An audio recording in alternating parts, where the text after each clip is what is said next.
The Honorable Justices of the Supreme Court. Hear ye, hear ye, hear ye. All persons having business before this court are admonished to draw nigh and give their attention to the court now sitting. Thank you. Please be seated. Good morning. Welcome to the Supreme Court of Kansas. The court is looking forward to the enlightening comments of counsel during oral arguments this morning. Before I ask the clerk of the appellate courts to proceed with reading today's docket, you'll notice that Justice Moritz is recused on this first case, and she's being ably replaced by the distinguished-looking jurist to my far left. This is Judge Ernest Johnson, who sits in Wyandotte County, and he is not to be confused with Justice Johnson, who sits next to him. Judge Johnson is participating in the first case only, but he has read the parties' briefs. He informed me this morning he has also looked through the transcripts, so he is fully ready to participate in the oral arguments. He'll participate in our case conference later today and in the ultimate resolution of that case.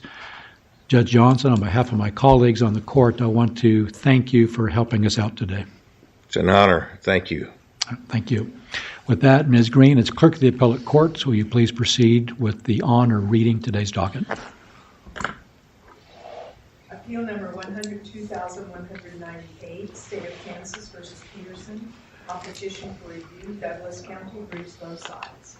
Christina Curls of the Appellate Defender Office for Mr. Peterson, present and ready for argument. Patrick Hurley appears on behalf of the state. Represents Douglas County Assistant District Attorney, ready for argument. Appeal number 103,820, State of Kansas versus Dobbs, Wyandotte County, briefs both sides. May it please the court, Matthew James Edge, Appellate Defender Office for Darnell Dobbs, ready to argue. May it please the court, Jennifer Myers, Assistant District Attorney with the Wyandotte County District Attorney's Office for the appellee. I'm ready to argue. Appeal number 99,479, State of Kansas versus King, on petition for review, Wyandotte County, briefs both sides. May it please the court again, Matthew James Edge for Cameron King, ready to argue. May it please the court, Jennifer Myers, Assistant District Attorney with the Wyandotte County District Attorney's Office for the appellee, ready for argument. That concludes the morning docket, Your Honor. Thank you, Ms. Green. I now proceed to reading the first case on this morning's docket. That is case number 102198, State of Kansas v. Robert C. Peterson. Counsel may proceed.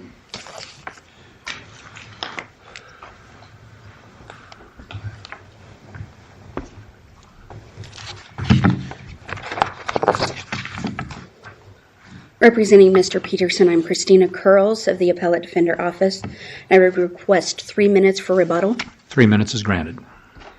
I'm going to focus my argument on the first issue of the brief and submit the other two on the brief itself.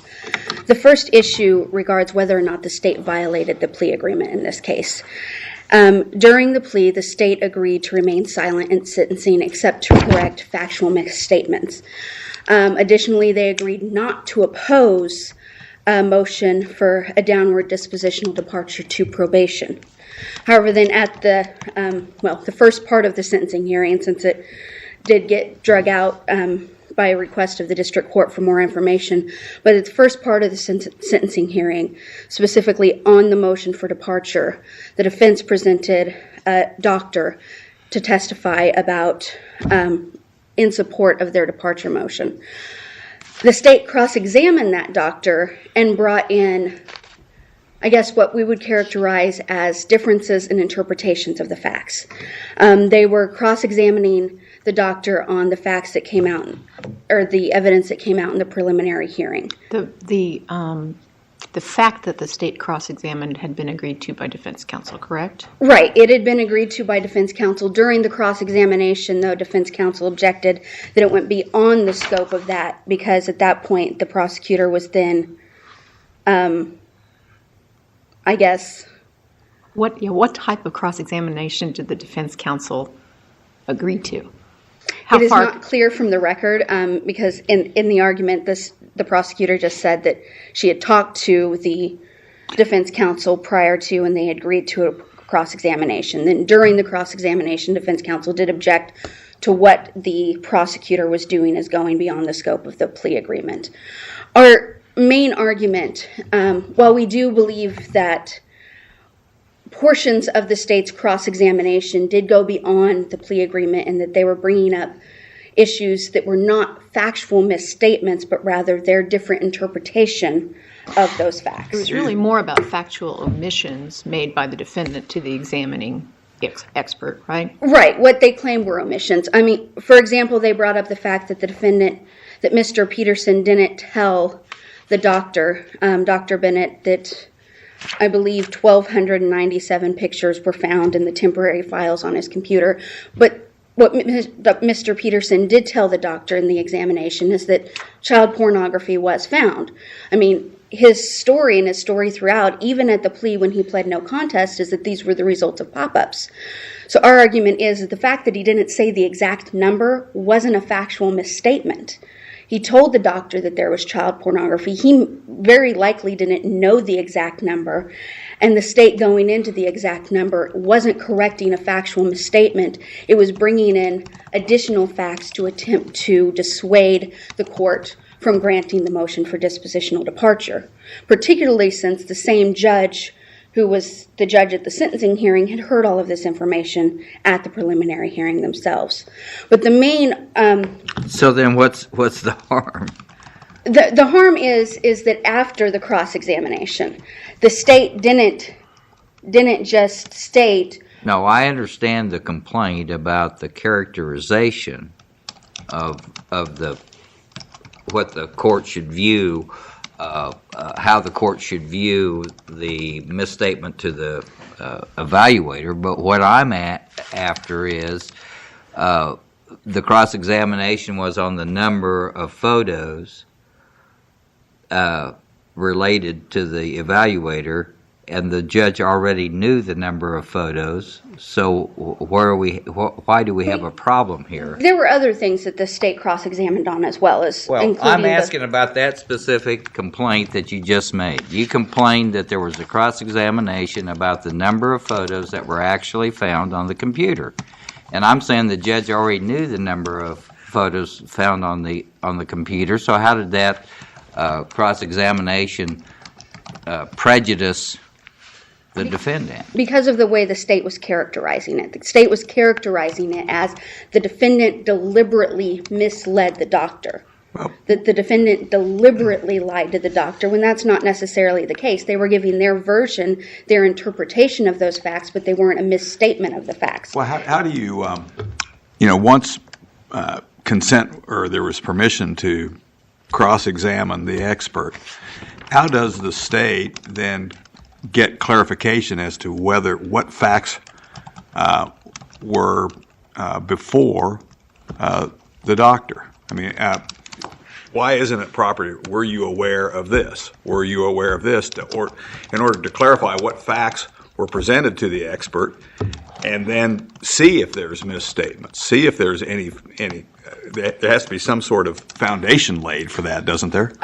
Let me clarify my argument, because I think here's where the issue is that it's not necessarily that the state was cross-examining to get clarification as to what the doctor knew. Okay. It's the fact that after that cross-examination, the state argued to the court, you should consider the fact that he was dishonest to the doctor in making your decision. You're talking about the really separating the prosecutorial conduct into what was done during cross-examination and then what was said afterward. Exactly. It's what was said afterward that you're asserting is the violation of the plea agreement.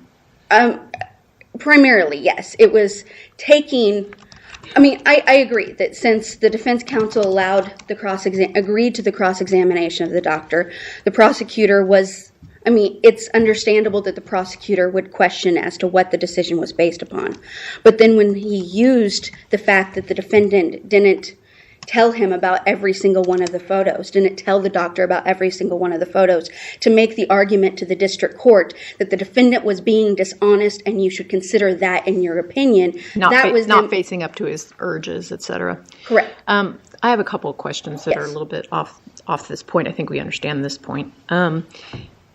The first is that we've been informed that your client has fully served his sentence. And from my reading of your materials, the only thing that he's seeking is specific performance of the plea agreement. In other words, to go back and have a new sentencing where the prosecution does less than what it did last time. Is he still seeking that as a remedy? And if so, how does that help him in any way at this point? He's not going to get any benefit of a shorter sentence at this point. I agree that that's what was originally requested in the brief, and that was requested. I guess I would point to the fact that I'm going to butcher the way you pronounce this name, but in the Supreme Court case where it's the Santo Bello. Mm-hmm. I believe what they stated is that the defendant gets the option of either withdrawing their plea or getting specific performance. I believe it should be remanded back so the defendant can have that option. If he chooses specific performance, and I agree, he served a sentence, so it doesn't do anything. But since the state did violate the plea agreement, and there is that option, I would argue that it's not moot because he does have the option then of withdrawing his plea. Whether or not he would choose that option, I have no idea. Well, did Santabello say that was the defendant's option? Or did it say that on remand the court should determine which is more fair and equitable? That's a question I can't recall, but... I will check on that, and I will get back to you on the rebuttal, because I remember reading it when I was reviewing everything, and I don't remember specifically either exactly what it is, but I know that there were those two options. Here's my other question. Yes. Excuse me. And this relates to the question that my colleague, Justice Johnson, asked a moment ago when he was specifically focused on the cross-examination having to do with the number of images. I'm more interested in kind of the global harm. First of all, is there a harmlessness inquiry? And if so, what about this tells us that there was harm from what the prosecutor did? There was harm from what the prosecutor did because... First question first. Do we engage in a harmlessness inquiry in this sort of an error? I included a harmless error analysis in my brief, and I think that,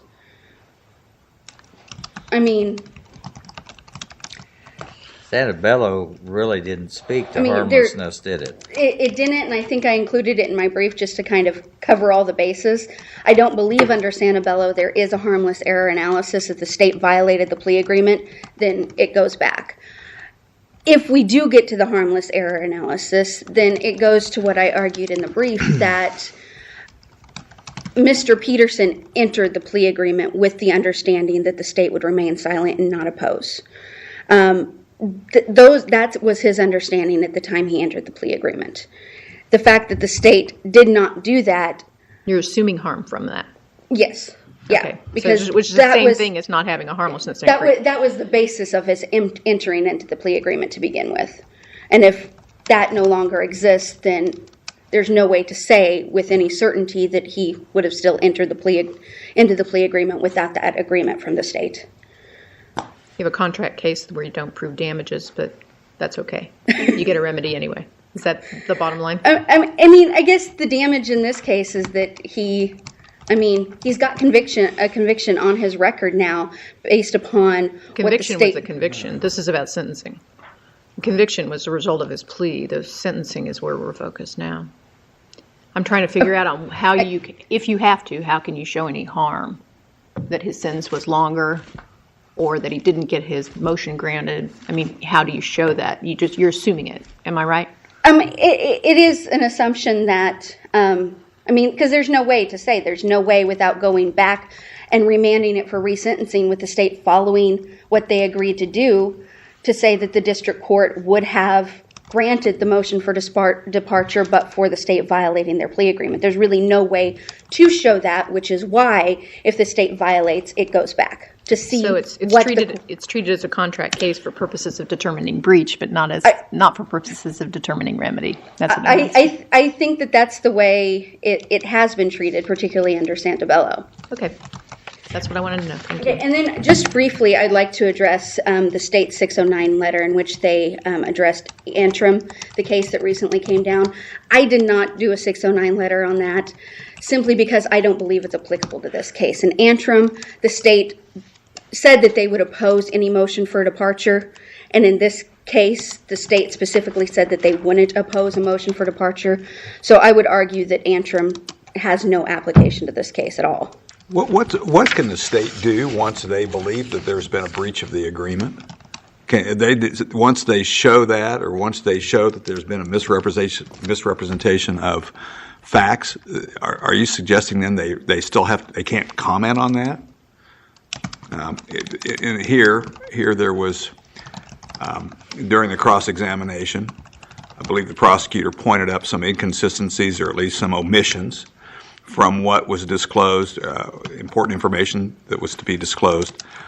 Are they then precluded from then discussing that when the recommendation is made?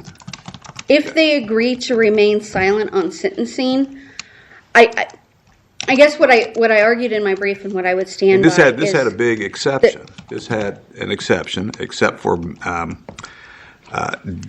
misrepresentations or misstatements of facts. The first thing I would argue is that what the state was going into wasn't necessarily a misstatement of fact. It was, one, like they said, an omission of fact, and it was a different interpretation of the facts as they came out. The state was arguing and asserting that the defendant deliberately withheld that information, which was their interpretation of what happened. Second, I'm not saying that the state couldn't have... Well, I mean, in this case, the state didn't need to do anything because the judge at the sentencing hearing was the same judge at the preliminary hearing, so they knew that information. Well, the court knew the information, but the expert who's making the diagnosis, who's recommending probation, didn't know that information, or did that? Did he? He didn't, but like I said earlier, it isn't so much the fact that the state was cross-examining the witness on the basis of his information. It's the fact that after that cross-examination, the state argued that the fact that the defendant was deliberately dishonest to the expert should be taken into consideration. And I would argue that that was the state's interpretation of what was going on, and it's not necessarily a misstatement of fact, and it's a direct violation of the plea agreement by essentially opposing the dispositional departure. It seems like a pretty fine line. If you have an agreement that there can't be misrepresentation of facts, somebody's got to make a judgment. I mean, I would guess that often a defendant would disagree with the state about whether something was a misstatement of fact. How can we make that determination? Where's the line between knowing it's a misstatement of fact and a state's evaluation or their belief, their interpretation, as you say it, that causes it to be a misstatement or omission of fact? I mean, once again, I honestly don't know where the line is going to be. I would argue that in this case, it isn't so much that he cross-examined the doctor on that. It's the fact that afterwards, after the cross-examination, the prosecution said, consider the fact that he was dishonest. You should consider the fact that he was dishonest in reaching your opinion. He pointed out the inconsistencies in order to cross-examine the expert on the basis of the opinion. And since the defense counsel agreed that they could cross-examine the expert on the basis of the opinion, I can't really have too much of an issue with that. It's the fact that after that cross-examination, the state then violated the plea agreement by not, when they said that they were going to not oppose the motion for departure, and said you should consider the fact that the defendant was dishonest with the doctor in reaching your decision. And the fact is, in this case, it wasn't necessarily the fact that the defendant was dishonest with the doctor, because the defendant did tell the doctor that there was child pornography on the computer.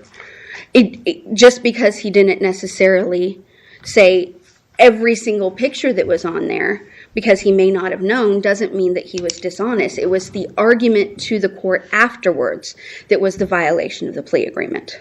I think there's something more damaging in there than just dishonesty. It's that very last phrase. Given that he was asking for probation, which is what he was asking in his motion for dispositional, he cannot or will not address his looking at child pornography or desire to look at child pornography. I mean, that's what deals with the recidivism kind of issue, the bogeyman that people worry about when they're considering probation. Yeah, I mean, the fact is that once the state, sorry, I'm getting tongue-tied here, once the state got into their argument, got into the argument after the cross-examination. They were making statements to induce the court to deny the motion for dispositional departure, which was what they agreed not to do. And that's the violation of the plea agreement. Any further questions of counsel? Thank you, counsel. Thank you.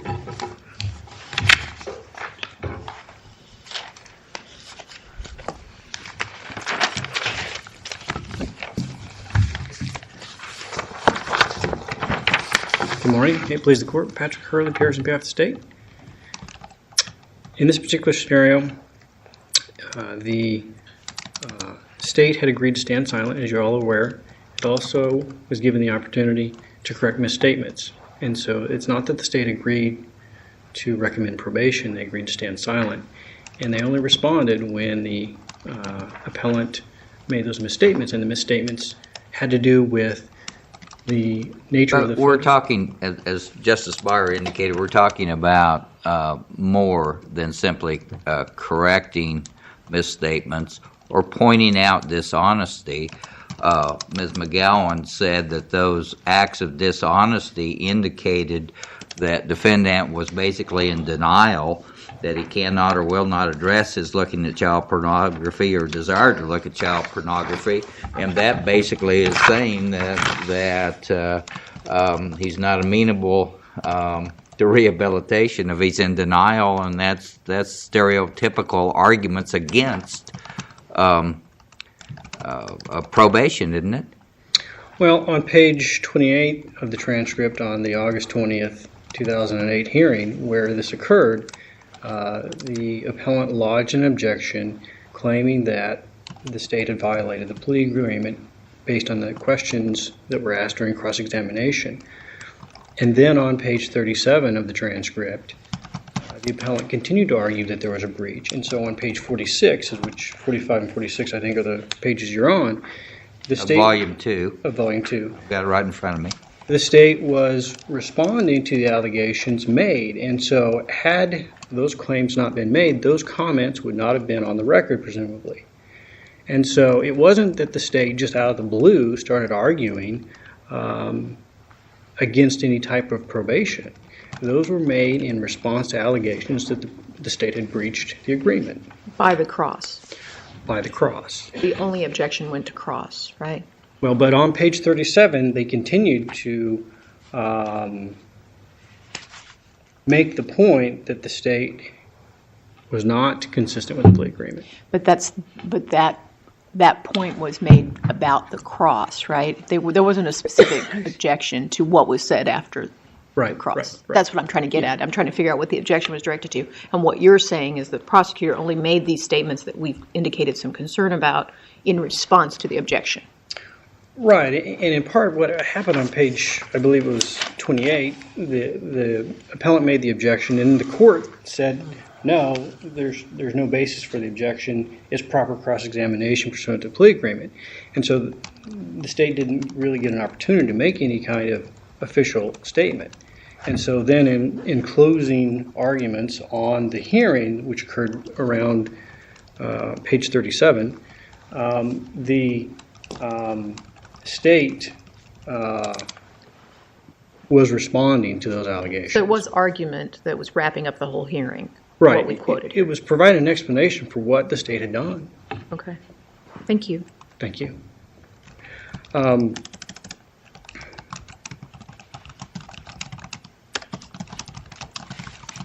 We get into a harmless analysis because you didn't really make an alternative argument in the brief that said if we did do it, it didn't hurt anybody. If I understand your question correctly, I believe it was State versus Woodard, where originally the defendant had asked to withdraw the plea. And in this case, the defendant has not asked to withdraw the plea, but in Woodard, ultimately the court came down and said that, that's a determination that the court needs to make, is whether or not the defendant gets to withdraw the plea. And so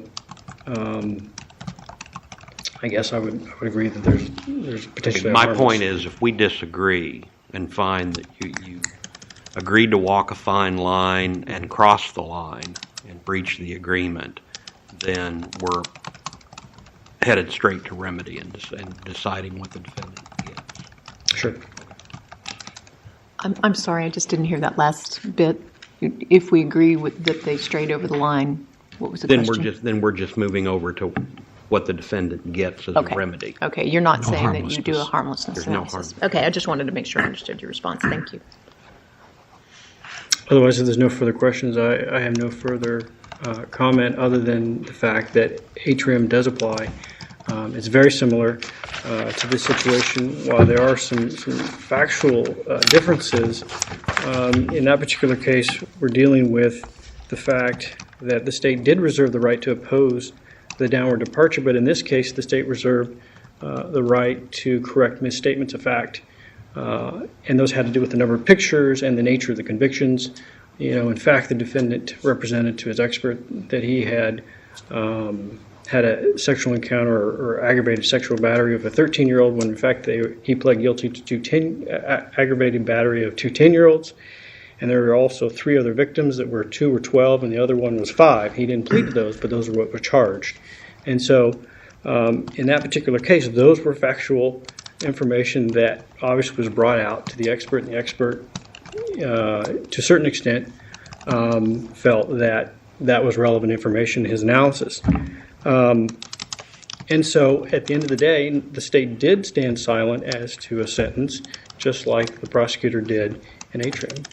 And so I would say that Atrium does have an impact on this case, and that at the end of the day, the state did not violate the plea agreement through the cross or the subsequent comments, and I would ask that you affirm the Court of Appeals decision. I want to make sure I understand what you've been saying. Your point is when the prosecutor said that the defendant, quote, cannot or will not address his looking at child pornography or desire to look at child pornography, close quote, that statement was being made for the purpose of defending the state's right to be able to cross-examine. Yes. Okay. Any further questions of counsel? Thank you, counsel. Thank you. Reserve 3 minutes for rebuttal.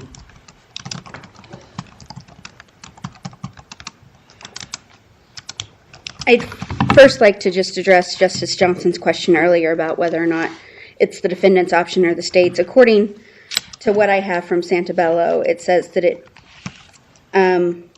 would be remanded to the state court, giving it the option of imposing specific performance of the agreement or allowing the defendant to withdraw his plea. So it seems as though it's going to be the state. And either way, it would need to be remanded to the district court so the district court can make that determination in this case. As to the state's argument that these arguments about Mr. Peterson being dishonest was just in response to what to the argument that they had violated the plea agreement. Specifically on page 45 and 46, Ms. McGowan stated, "I'm not going to make any argument of that plea agreement with the exception of what Dr. Barnett had said. I don't think it's fair for the doctor to try to reconsider his findings on the fly up on the stand when he has all of that information thrown at him. But it does show Mr. Peterson wasn't being honest with the evaluator about what his involvement was in this particular case or in his other case. And I think that should be considered by the court, that he cannot or will not address his looking at child pornography or his desire to look at child pornography." To me, that's his recommendation to the court. It should be considered by the court. He's not saying that it should be considered by the court when determining whether or not the state violated its plea agreement. He's making his sentencing recommendation to the court. And that's further shown when the next thing that the state asked, or the court asked, is he asked Mr. Peterson if there's any comment that he would like to make on his own behalf or any further evidence of mitigation. This is the state talking about what their recommendation is to the court. And they're saying that Mr. Peterson, that the fact that Mr. Peterson, or their claim that Mr. Peterson wasn't being honest with the evaluator should be considered, and they're asserting that that shows that he can't address his desire to look at child pornography. That is their argument. They're making the argument to the court to persuade them to deny the motion for dispositional departure. Well, yes, at the beginning of what Ms. McGowan is talking about, she's talking about the fact that she didn't violate the plea agreement, and she told the court that Ms. Swain agreed to allow her to cross-examine. She then gets into the recommendation. And in that recommendation, she says that his alleged, Mr. Peterson's supposed dishonesty should be considered by the court. And we would argue that that is a violation of the plea agreement because at that point the state is opposing the motion, which they agreed not to do. So all the state was allowed to do under this agreement was conduct a cross-examination which may point out factual misrepresentations or omissions, however you want to characterize it, and then do nothing with that information. Just point it out. Is that your position?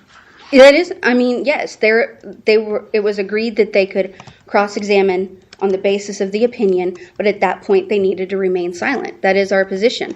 The court then had that information and they could do with it what they would. But when the state made the argument that they did, that was the violation. So during that cross-examination, the state is prohibited from any kind of judgmental language whatsoever, such as you misstated or you failed to mention. It's just strictly almost mathematical certainty. You said this, but failed to say that at a later date.